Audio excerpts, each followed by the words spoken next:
Assalamualaikum warahmatullahi wabarakatuh. Nama saya Abdul Mumin sebagai penyuluh agama honorer yang bertugas di KUA Kecamatan Parung Peteng. Dalam hal ini saya akan menyampaikan tentang legalitas NKRI sebagai Negara Kesatuan Republik Indonesia. Dalam pasal 1 ayat 1 Undang-Undang 45 disebutkan, negara Indonesia ialah negara kesatuan yang berbentuk republik. Sementara dalam pasal 37 ayat 5 khusus mengenai bentuk negara kesatuan Republik Indonesia tidak dapat dilakukan perubahan. Allah Subhanahu wa taala berfirman dalam Al-Qur'an, "Walau syaa'a rabbuka laja'alan nasa ummatan wahidatan wa la yazaluna mukhtalifin." Jika Tuhanmu menghendaki, tentu Dia menjadikan manusia umat yang satu, tapi mereka selalu berselisih pendapat. Al-Qur'an surah Hud ayat 118. Selain negara kesatuan, Indonesia juga mendapat republik sebagai bentuk negara, yaitu bentuk pemerintahan yang tampak kepemerintahan dirinya. Bercabang dari rakyat, kedaulatan di tangan rakyat. Republik berasal dari kata re yang berarti kembali, dan publik yang bermakna kepentingan umum atau masyarakat. Kaitan ini memberi makna filosofis pada pemerintahan republik bahwa kepentingan rakyat atau kepentingan umum merupakan tujuan utama dari penyelenggaraan pemerintah. Filosofi ini sejalan dengan kaidah fikih tasarruful imam ala ra'iyati manutun bil maslahah. Kebijakan pemerintah harus berorientasikan kemaslahatan publik.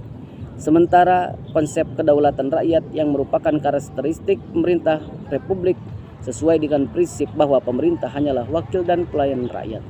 Fa innal imama huwa wakilul ummati wa naibun anha. Seorang pemimpin adalah wakil rakyat. Dan dalam Islam tidak ada nas sharih yang mengatur bahwa negara sebab pembentukan negara merupakan persoalan siasah yang teknisnya disesuaikan dengan kondisi. Sekira lebih mendekatkan pada kemaslahatan dan menjauhkan dari kemudaratan, seandainya bentuk negara adalah bagian dari syariat yang baku, maka Al-Quran harus ada dalam Al-Quran. Bahkan Rasulullah SAW pada suatu saat menyebut penguasa itu dengan kata sultan, dan suatu saat lagi dengan kata imam. Semuanya semakin jelas bahwa bentuk negara merupakan bagian dari siasat. Oleh karena itu, kita sebagai warga Indonesia diwajibkan untuk menjunjung tinggi negara kita tercinta ini. Sebab siapa lagi kalau bukan kita. Sayyidina Umar radhiyallahu anhu pernah berkata, wala hubbul waton la khuruba baladusu fa bi hubbil auton umiratil buldan. Seandainya tidak ada cinta tanah air, niscaya akan semakin hancur suatu negeri yang terpuruk. Maka dengan cinta tanah air, negeri-negeri termakmurkan.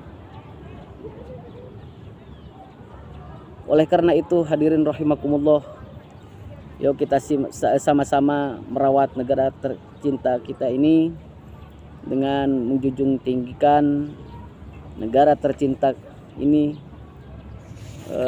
dengan rasa saling menghormati, baik itu ras, agama maupun dalam kehidupan sehari-hari, baik itu berbeda agama Islam, Protestan, Hindu, Buddha, kita saling menghormati, tanamkan sifat toleransi, tawassut, tasamuh, dan tawajun pada diri kita.